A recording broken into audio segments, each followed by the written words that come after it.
When you are 16 years old, you can join the army in the UK, buy beer in Belgium, and drive a car in New Zealand. So why do so few countries allow 16-year-olds to vote? I've always been kind of frustrated just watching politics and not being able to do anything. It's always really annoying watching like older people vote but there's not realistically, it's not going to affect them, it's going to affect our futures. I think a lot of people, even from a very young age, have very strong opinions and they think their opinions should be heard. And we care about our future, and we demand that those in power care about it as well. I want to tell other children all around the world that they should stand up for their rights. They should not wait for someone else. And their voices are more powerful.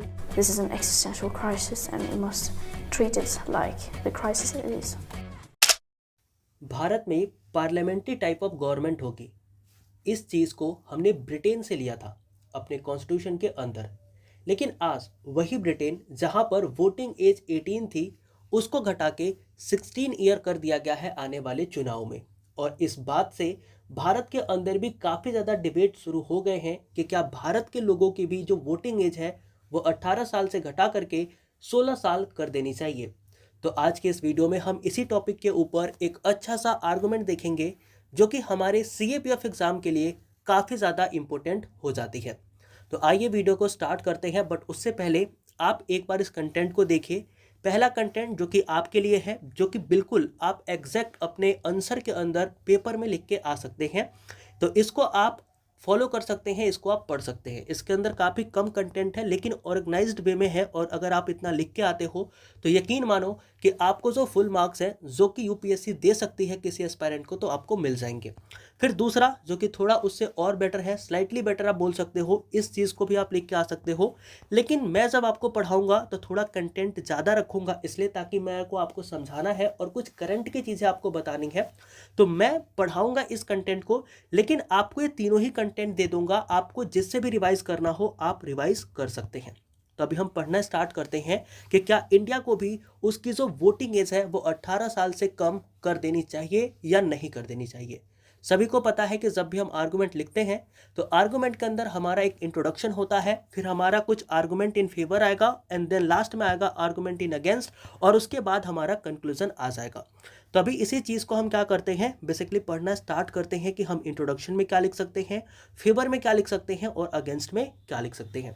तो अगर मैं आपको बताऊं कि आप यहाँ पर लिख क्या सकते हो, अगर आप बात कर रहे हो कि सर मेरे को लिखना है और हम लिख क्या सकते हैं इंट्रोडक्शन में, तो आपको पता लगेगा कि सर इंट्रोडक्शन कुछ इस तरीके से लिखा जा सकता है। आप लिख सकते हैं कि voting age in India, okay just wait, थोड़ा सा इंतजार करना, ओके।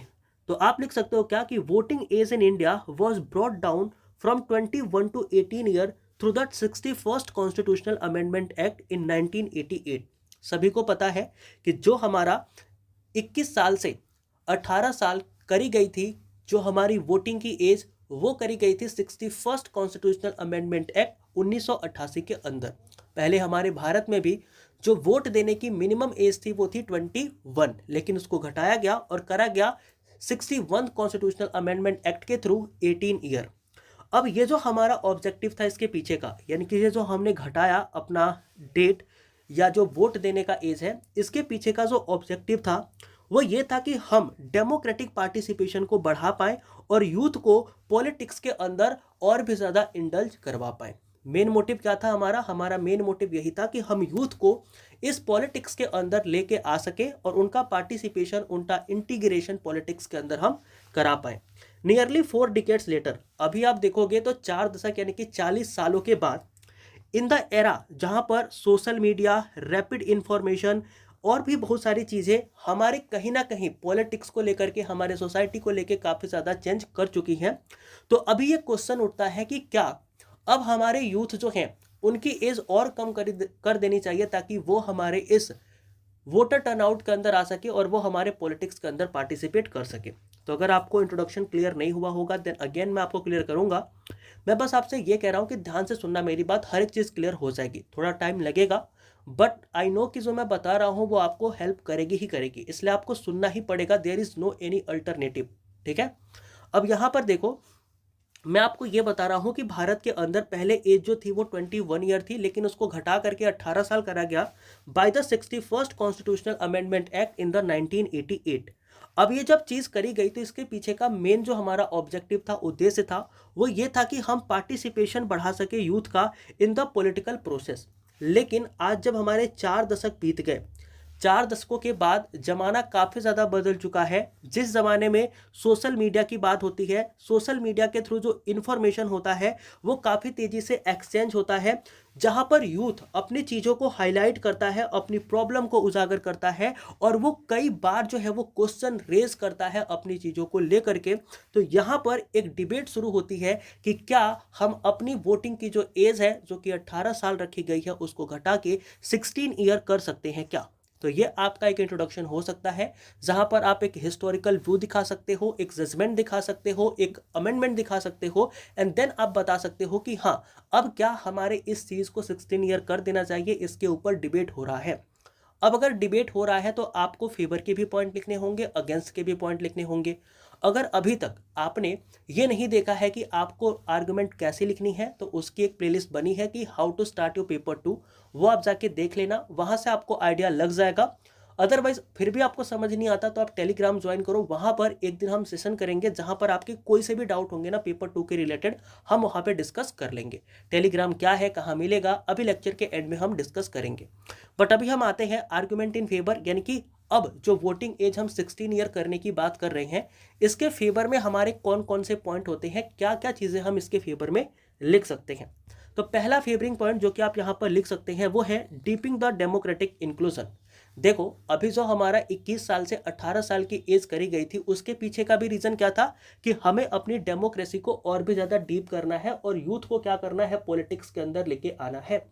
तो यही सेम चीज़ अगेन हम यहाँ पर फेवर के अंदर आर्गुमेंट दे सकते हैं कि हाँ, ये चीज़ और भी ज़्यादा डीप हो जाएगी और भी यूथ आ जाएंगे, तो भैया उनको भी ले लो आप।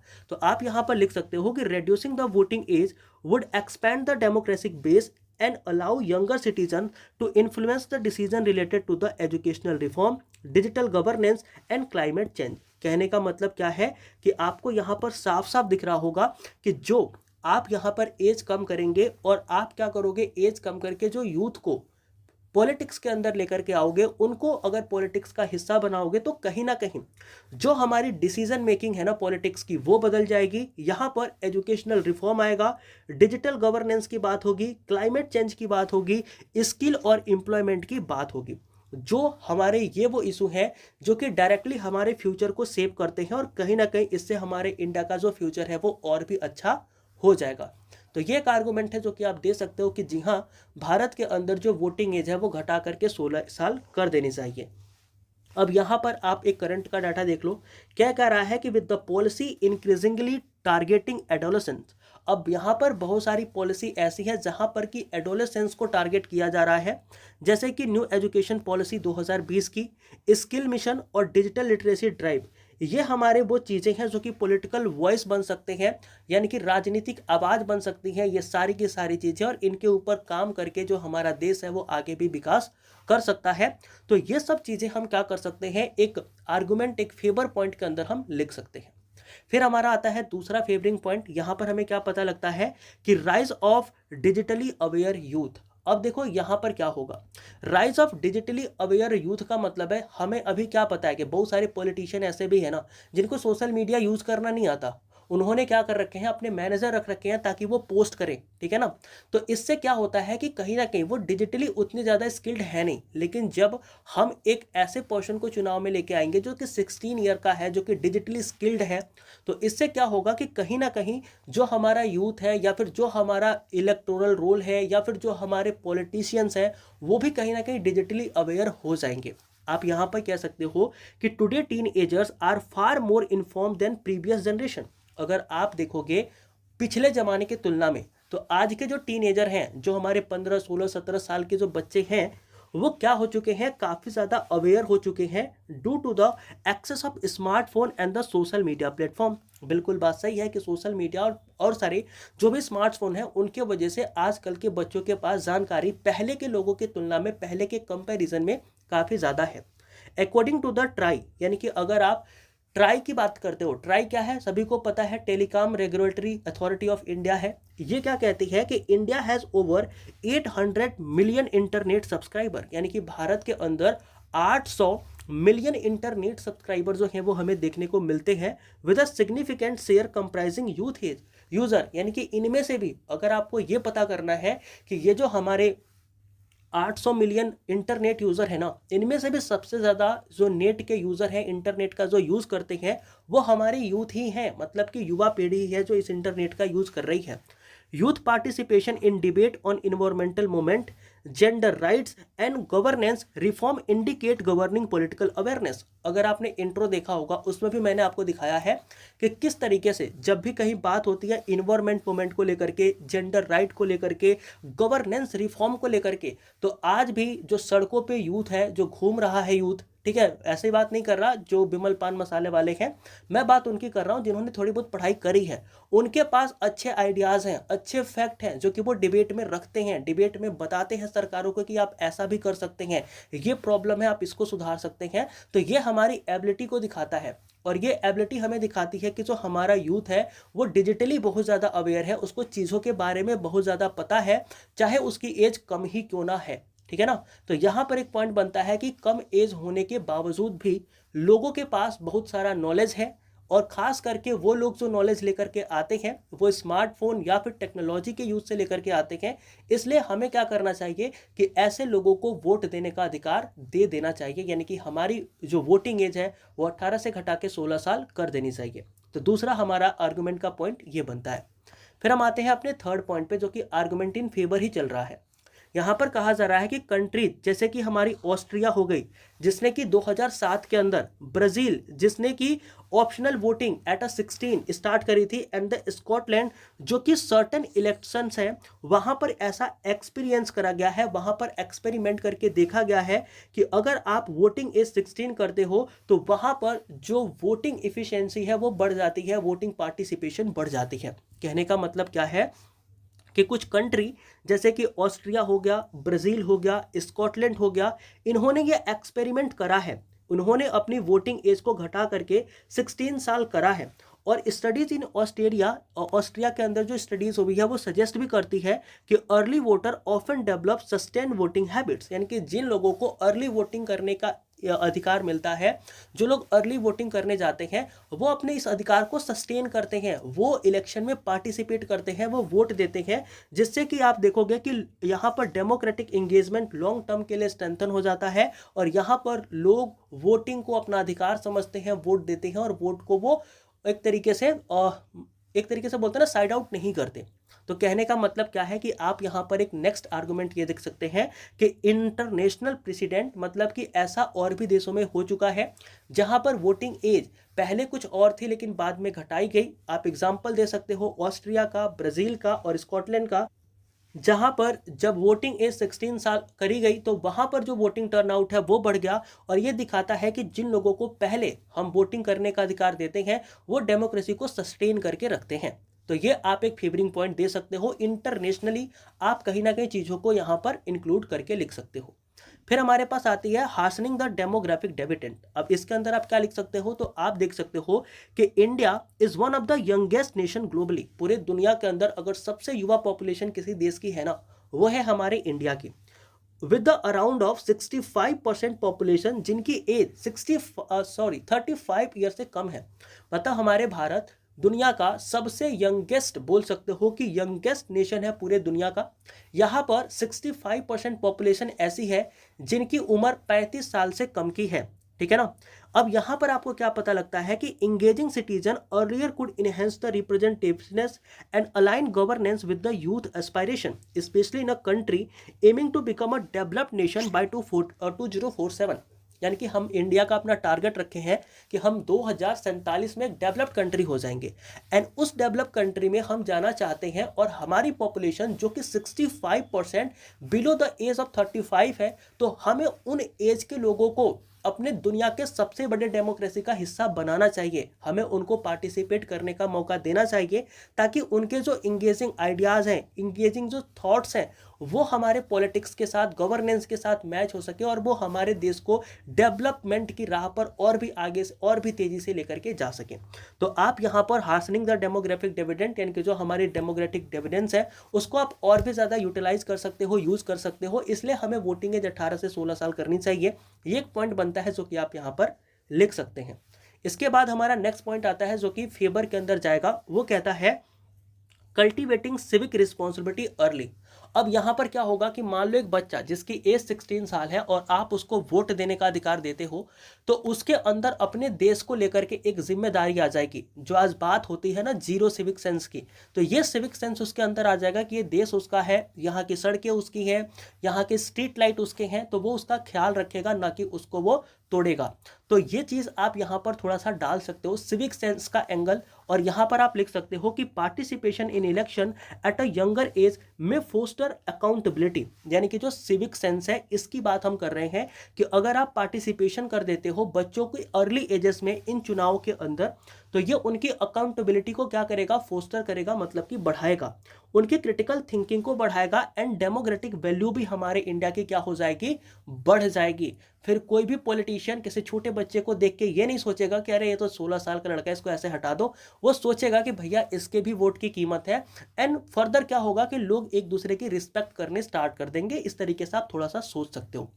फिर कहा क्या जा रहा है कि when combined with the structural civic education early influencement could nurture the informed and responsible citizen. तो वही बात है कि अगर आप अर्ली एजेस में वोट करने का अधिकार देते हो तो इससे हमारा सिविक एजुकेशन जो है वो भी थोड़ा और अच्छे तरीके से उभर के आएगा। इसके अलावा अगर आप देखोगे तो बच्चे के अंदर रिस्पॉन्सिबिलिटी जो है वो धीरे धीरे नर्चर होगी और वो देश के लिए सोचना करना स्टार्ट कर देगा। तो ये हमारे कुछ 5 पॉइंट होते हैं जो कि बेसिकली आप फेवर के अंदर क्या कर सकते हो, लिख सकते हो। बेसिकली इनको आप फेवरिंग पॉइंट के अंदर कंसीडर कर सकते हो। अब हम आते हैं कुछ और भी पॉइंट्स, लेकिन अब देखो मैंने आपको एक चीज़ बताई थी कि जब भी आप आर्गुमेंट लिखोगे तो उतने ही फेवर पॉइंट लिखना है जितने कि आप उसके अगेंस्ट में पॉइंट लिख सको। कभी भी आपका जो आर्गुमेंट है वो बायस्ड नहीं होना चाहिए। और बायस्ड नहीं होगा कब, जब आप दोनों ही चीज़ों को साथ में लेके चलोगे तब। यानी कि अब हम बात करेंगे कि अब इसके अगेंस्ट में कौन से पॉइंट जाते हैं। हमने तो बात कर दी कि हाँ सर 18 साल से घटा के 16 साल उम्र कर दो, इसके आपने 5 कारण बता दिए। लेकिन अब हमें ये बताओ वो 5 कारण जिनकी वजह से हमें जो एज है वो 18 साल ही रखनी चाहिए, बल्कि उसको रेड्यूस नहीं करना चाहिए। ठीक है ना। तो अब हम उन चीज़ों के बारे में बात करते हैं, यानी कि आर्गुमेंट इन अगेंस्ट, मतलब अब अगेंस्ट के अंदर हम आर्गुमेंट देखेंगे। पहला आता है concern about the cognitive and emotional maturity. ये एक बहुत बड़ा कंसर्न है। अगर आप देखोगे ना, अभी यूके के अंदर भी हो गई है एज कि अब हाँ 16 साल का बच्चा भी वोट देगा यूके में, लेकिन वहाँ पर भी सबसे बड़ी जो डिस्कशन थी ना, जो चल रही थी, वो यही थी कि भैया मैच्योरिटी नहीं है ना 16 साल के लड़कों के अंदर। वो इमोशनल मैच्योरिटी जो 18-20 साल के लड़के के अंदर है वो 16 साल के लड़के के अंदर नहीं है। लेकिन इस चीज़ को हमें लिखना कैसे है, तो आप ऐसे लिखोगे को political decision making demand analytical thinking. मतलब जो हमारा ये पॉलिटिकल डिसीजन मेकिंग है ना, ये डिमांड करता है कि आपके पास एक क्रिटिकल एनालिटिकल थिंकिंग होनी चाहिए कि अच्छा अगर मैं ऐसा करूंगा तो ऐसा हो जाएगा। तो ये एनालिसिस करने आना चाहिए। पॉलिटिक्स जो है वो ये डिमांड करती है। इंडिपेंडेंट जजमेंट, यानी कि आप किसी के फेवर में, ऐसा तो नहीं है अभी आप देखोगे 16 साल का बच्चा जो आपके आसपास का होगा उसका कुछ ना कुछ थोड़ा फेवरेटिज्म होता है, वो कुछ ना कुछ फेवर करता है, तो वो चीज़ तो यहाँ पे नहीं चल सकती ना। एक इंडिपेंडेंट जजमेंट होना चाहिए, एनालिटिकल थिंकिंग होना चाहिए, लॉन्ग टर्म पॉलिसी इवोल्यूशन होना चाहिए। ये सब चीज़ें क्या होता है, कहीं ना कहीं पॉलिटिकल डिसीजन मेकिंग के अंदर इंपॉर्टेंट होता है, जो कि देखा जाता है। अब यहाँ पर जो क्रिटिक्स हैं जो चाहते हैं कि उम्र 18 साल ही रहे बल्कि उससे कम ना हो, वो ये ऐसा तर्क करते हैं, ऐसा वो अर्ज करते हैं that individual below 18 may not be at process the psychological maturity required for the such responsibility. मतलब लोग कहते हैं कि जो बच्चा 18 साल से कम का है उसके अंदर साइकोलॉजिकली ऐसी मैच्योरिटी होती नहीं है, वो ना तो किसी चीज़ को उतने अच्छे से एनालाइज कर सकता है, उसका एक अपना जेनर होता है जिसमें वो चीज़ों को पसंद करता है, चीज़ों को वो डिसलाइक करता है, तो वो कहीं ना कहीं चीज़ें उसके फेवरेटिज्म के ऊपर आ जाती हैं और वो इंडिपेंडेंट तरीके से जजमेंट नहीं दे पाता है। तो ये एक हमारा अगेंस्ट के अंदर पॉइंट जाता है कि यहाँ पर कॉग्निटिव एंड इमोशनल मैच्योरिटी का कंसर्न है, जिसके वजह से हम कह सकते हैं कि हाँ जी अब यहाँ पर जो इसकी वोटिंग एज है वो 18 साल ही होनी चाहिए, ना कि 16 साल। ठीक है। दूसरा आता है ससेप्टेबिलिटी टू एक्सटर्नल इन्फ्लुएंस। आज अगर आप देखोगे ना, बेस्ट एग्जांपल मैं ले रहा हूं ध्रुव राठी का। आज लोग ध्रुव राठी की वीडियो देखते हैं, ठीक है, उसकी वीडियो देख के लोगों के दिमाग में परसेप्शन बन जाता है कि हाँ गवर्नमेंट बिल्कुल ऐसी ही है। अब जो ये वीडियोस देखेंगे, क्योंकि सोशल मीडिया का ज़माना है, हम जिस यूथ की बात कर रहे हैं, हम फेवरिंग पॉइंट में जिसकी बात करके आ रहे हैं, हम कह रहे हैं कि वो डिजिटल मीडिया के थ्रू, सोशल मीडिया प्लेटफॉर्म के थ्रू जानकारी ले रहा है, तो होगा क्या कि वो जानकारी कई बार गलत भी होगी, हो सकता है कि वो जानकारी कई बार बायस्ड भी होगी। आई एम नॉट टेलिंग कि ध्रुव राठी बायस्ड है या कौन अच्छा है, मैं बस बता रहा हूँ कि ये जो सोशल मीडिया पे आप वीडियोस देखते हो, जो चीज़ें आप देखते हो, वो बायस्ड भी हो सकती हैं। और जब वो बायस्ड हो सकती हैं तो उस बच्चे को जो कि वो वीडियो देख के अपने आप को कहीं ना कहीं फीड कर रहा है, अपने आप को उस डायरेक्शन में ले जा रहा है, वो तो बायस्ड ही हो जाएगा ना किसी एक चीज़ के लिए, फिर तो वो उसका अच्छा एंगल देख ही नहीं पाएगा, और वो चीज़ें हमारे पॉलिटिक्स के लिए, हमारे डेमोक्रेसी के लिए खतरा है। तो आप कह सकते हो कि जो हमारा ये यूथ है ना, ये ससेप्टेबल है, मतलब काफ़ी ज़्यादा ससेप्टेबल है ये एक्सटर्नल इन्फ्लुएंस का, इसको कोई भी इन्फ्लुएंस कर सकता है। यहाँ पर आप क्या लिखोगे कि यंगर एडोलेसेंस यानी कि जो आजकल के बच्चे हैं may be more vulnerable to misinformation. उनके साथ अगर आप मिस इन्फॉर्मेशन, इनकी गलत सूचना जारी कर दोगे, वो फैक्ट चेक करते ही नहीं, उनको लगता है कि हाँ ये बोला, इस पर्सन ने बोला, इस इंस्टाग्राम पे दिख गया, मतलब कि सही होगा। तो यंगर एडोलेसेंस जो कि आज हमें दिख रहा है, ये मोर वल्नरेबल है और वल्नरेबल है to the misinformation, peer pressure and parental influence are targeted political propagandas. आप देखोगे तो पापा ने कह दिया, भाई पापा ने कहा है तो इसी पार्टी को वोट देना है, वो दे के आएगा। उसका पीयर प्रेशर है, मान लो उसके 4 दोस्त हैं, 4 दोस्त अगर बीजेपी को वोट दे रहे हैं तो भाई कैसे दूसरे पार्टी को वोट देगा, वो भी बीजेपी को ही वोट देगा, क्योंकि पीयर प्रेशर है, दोस्ती टूट जाएगी। इसके अलावा कोई गलत खबर है वो भी उनके अंदर सर्कुलेट ज़्यादा होगी, क्यों? क्योंकि वो सोशल मीडिया यूज़ कर रहे हैं। तो इन सब चीज़ों का जो एक बच्चा है ना, जो बोल सकते हो कि यंगर हमारा पॉपुलेशन है, जो एडोलेसेंस है, जो 16-17 साल का बच्चा है, वो इसका काफ़ी बड़ा बोल सकते हो कि शिकार है, बोल सकते हो टारगेटेड शिकार है, जो कि ये काफ़ी ज़्यादा इसके ऊपर ऐसा खतरा मंडरा सकता है, particularly in the digital era, जहाँ पर बहुत सारे फेक न्यूज़ एल्गोरिदम होते हैं जो कि कंटेंट को ड्राइव करते हैं। आप देखोगे बहुत सारे फेक न्यूज़ इतने तेज़ी से सर्कुलेट होते हैं कि वो वायरल ही हो जाते हैं, और उस वायरल कंटेंट को देख के बच्चा अगर ये समझ ले कि भैया ये सही है और उस हिसाब से वो वोट दे करके चला आया, तो जो हमारी डेमोक्रेसी अच्छी होनी थी वो डेमोक्रेसी और भी ज़्यादा गड्ढे में चली जाएगी और भी ज़्यादा खराब हो जाएगी। तो ये हमारा दूसरा पॉइंट बनता है, जो हमें कहता है कि नहीं, अभी वोटिंग एज को 18 साल ही रखो, उससे कम मत करो, क्योंकि हमारा यूथ काफ़ी ज़्यादा एक्सटर्नल इन्फ्लुएंस का ससेप्टेबल है, वो उन चीज़ों से प्रभावित हो जाता है। ठीक है, तो दूसरा हमारा अगेंस्ट पॉइंट ये हो गया। अब आते हैं थर्ड अगेंस्ट पॉइंट के अंदर। अब देखो थर्ड अगेंस्ट पॉइंट में हमें क्या पता लगता है, यहाँ पर हमसे कहा जाता है gap in a civic education. बच्चों के पास, जो 16-17 साल के बच्चे हैं, उनके पास सिविक एजुकेशन है ही नहीं, उन्हें नागरिकता के बारे में, नागरिक की क्या डिमांड होती है, क्या ज़रूरतें होती है, नहीं पता। बच्चे को फिजिक्स पता है, केमिस्ट्री पता है, मैथमेटिक्स पता है, लेकिन सोसाइटी में क्या चाहिए, किस तरीके से चीज़ें होनी चाहिए, उसके बारे में नहीं पता। तो यहाँ पर एक गैप आता है जो कि हमें कहता है कि नहीं, अभी इन्हें ना डालने की नीड नहीं है इस पॉलिटिक्स के अंदर, इन्हें पढ़ने दो, 2-3 साल का टाइम दो, फिर इन्हें पॉलिटिक्स में लेके आओ। तो यहाँ पर आप कह सकते हो कि despite the constitutional provision and initiative like the electoral literacy club promoted by the election commission of India, यानी कि हमारे इलेक्शन कमीशन ऑफ इंडिया ने इलेक्टोरल लिटरेसी क्लब को जो है वो प्रमोट किया है, ऐसा इनिशिएटिव लेकर के आया है। लेकिन इस इनिशिएटिव के बाद भी जो सिविक अवेयरनेस है ना स्कूल लेवल में, वो अभी भी कैसी है, अनइवन है, कहीं पर है तो कहीं पर नहीं है। इस तरीके की चीज़ें हमें देखने को मिलती है। Without the comprehensive political literacy, जब तक आपके पास कॉम्प्रिहेंसिव पॉलिटिकल लिटरेसी ना हो, पॉलिटिक्स के बारे में आपको जानकारी ना हो, तब तक आप वोटिंग देने के लिए क्या नहीं हो, एक अच्छे कैंडिडेट नहीं हो। तो आप बोल सकते हो कि वोटिंग कुड बी कॉम्प्रोमाइज, यानी कि वोटिंग से आपको वंचित रखा जाना चाहिए, वोटिंग आपको नहीं देना चाहिए।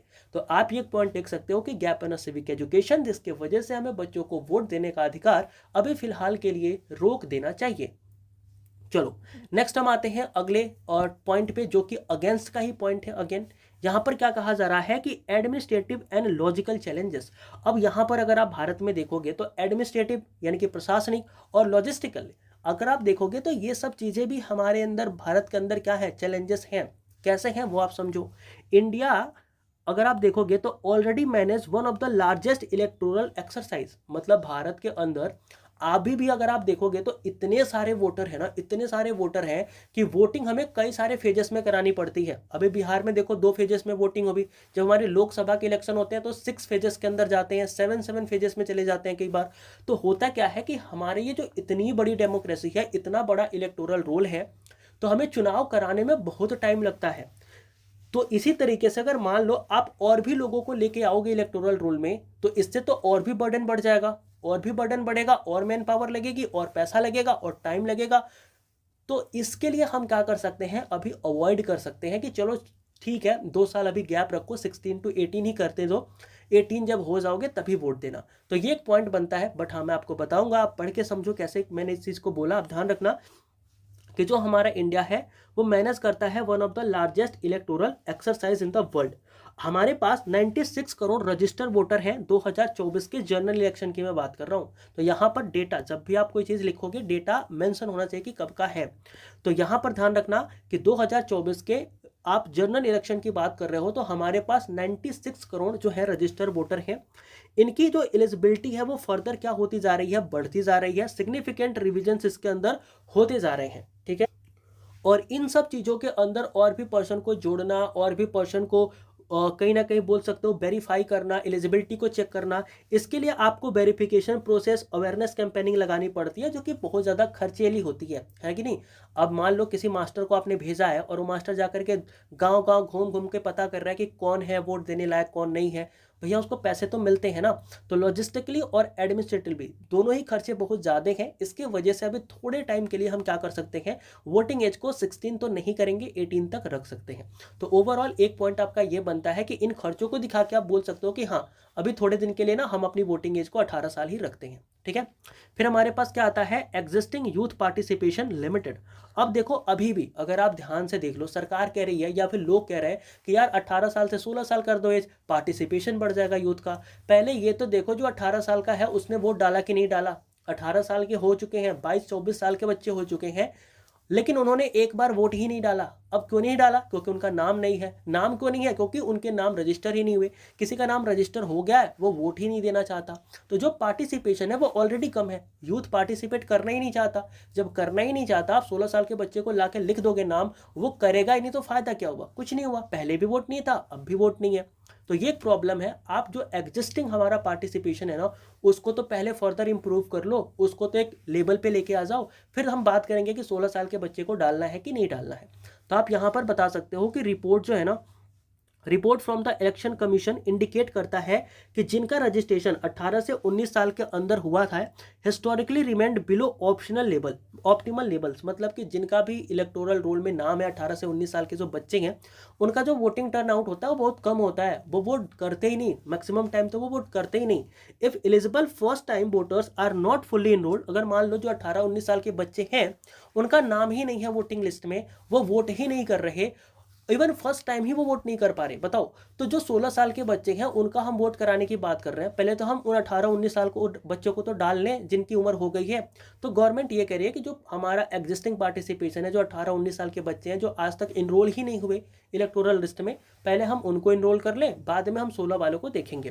तो lowering the age further may not automatically ensure the higher turnout, क्योंकि जो लोग आप सोच रहे हो कि अगर आप एज को कम करके वोटर टर्नआउट बढ़ा लोगे तो ऐसा नहीं होगा, क्योंकि वोटर टर्नआउट तो वो भी लोग नहीं कर रहे हैं जिनका नाम है। जो 18-19 साल के बच्चे हैं उनका खुद का रजिस्ट्रेशन नहीं हो पा रहा है। पहले उनका रजिस्ट्रेशन कराओ, उनसे वोटिंग कराओ, जो लोग ऑलरेडी रजिस्टर है उनसे वोटिंग कराओ, एंड देन अगर चीज़ें बचती हैं then further you can move toward the 16-17 ages, ठीक है। तो ये यहाँ पर हमारे ये 5 पॉइंट होते हैं जो कि बताते हैं आपको कि क्या नहीं करना है, कि हमारी जो एज है वो 18 से 16 साल नहीं करनी है, ठीक है। अब हम बात करते हैं हमारे कंक्लूजन की, ठीक है। कंक्लूजन बड़ा सिंपल है, आप पढ़ के देख सकते हो क्या कह रहा है, ध्यान से सुनना। कह रहा है कि लोअरिंग द वोटिंग एज, यानी कि अगर आप वोटिंग एज को कम करते हो, ठीक है, lowering the voting age below 18 represent both opportunities and challenges, यानी कि अगर वोटिंग एज को कम किया जाए तो यहाँ पर हमारे पास चैलेंजेस भी हैं और यहाँ पर हमारे पास अपॉर्चुनिटी भी है। While it could make India's democracy more inclusive further और फ्यूचर ओरिएंटेड, यानी कि यह हमारे डेमोक्रेसी को और भी ज़्यादा इंक्लूसिव और फ्यूचर ओरिएंटेड बना सकती है। कंसर्न यहाँ पर यह है कि मैच्योरिटी नहीं आएगी, वल्नरेबिलिटी है इन पे मिस इन्फॉर्मेशन का, और एडमिनिस्ट्रेटिव फिजिबिलिटी रिमेन अभी भी यहाँ पर क्या है, है, सब्सटेंशियल है, मतलब कि उतना ज़्यादा फिजिबल तो नहीं होगा अगर इतने सारे वोटर लिस्ट के अंदर नाम आ जाएंगे और वोटिंग कैंडिडेट हो जाएंगे तो। अब प्रैग्मेटिक अप्रोच, एक बहुत ही अच्छा अप्रोच हमें चाहिए होगा to be the first strengthen civic education. पहले हमें सिविक एजुकेशन को बढ़ाना होगा under the school curricula. Improve voter registration, हमें वोटर रजिस्ट्रेशन को इम्प्रूव करना होगा। जो बच्चे 18 साल 19 साल के हैं जिनका वोटिंग लिस्ट के अंदर नाम नहीं है, पहले उनको एक बार रजिस्टर कर लो। Among the existing 18-19 year old, ठीक है। इनहेंस द डिजिटल लिटरेसी, बच्चों को डिजिटल लिटरेसी के बारे में थोड़ा बताया जाए और काउंटर मिस इन्फॉर्मेशन, उन्हें यह भी बताया जाए कि अगर कोई सूचना मिल रही है तो वेरीफाई कैसे करनी है कि वो सही है कि गलत है। Only after consolidating this foundations, जो भी चीज़ें हमने ऊपर डिस्कस करी, अगर इन सभी फाउंडेशंस को अगर हम कंसोलिडेट करते हैं, एक जगह इकट्ठा करते हैं और इन्हें सॉल्व करते हैं, should India consider further expanding, तो भारत को फर्दर एक्सपेंडिंग की सोचनी चाहिए कि हाँ हम अपनी एज को अब 18 से 16 शिफ्ट कर सकते हैं, लेकिन उससे पहले ये सारी प्रॉब्लम हम डील कर ले। तो अब यहाँ पर आप देखोगे तो ensure that democratic depending goes hand in hand with the democratic preparedness, यानी कि अगर ये सारी चीज़ें हम अच्छे करते हैं देन हम सोच सकते हैं कि हाँ हम अपनी डेमोक्रेसी को फर्दर और आगे लेके जा सकते हैं, जहाँ एक हाथ से दूसरे हाथ में डेमोक्रेसी का ट्रांसफर काफ़ी अच्छे से हो। तो ये था हमारा ओवरऑल आर्गुमेंट, जो कि हमने देखा कि जो इंडिया के अंदर वोटिंग एज है क्या उसे 18 साल से कम करनी चाहिए कि नहीं करनी चाहिए। हमने इंट्रोडक्शन देखा, हमने फेवर के पॉइंट देखे, हमने अगेंस्ट के पॉइंट देखे, देन हमने देखा कंक्लूजन के पॉइंट।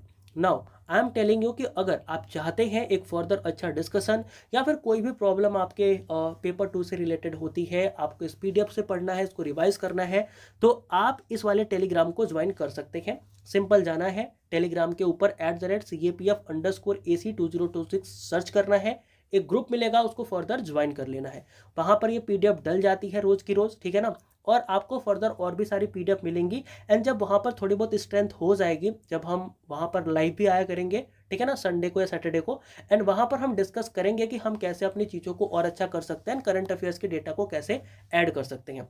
बाकी if you are preparing for the CGCAT and FCAT examination then this YouTube channel will definitely help you.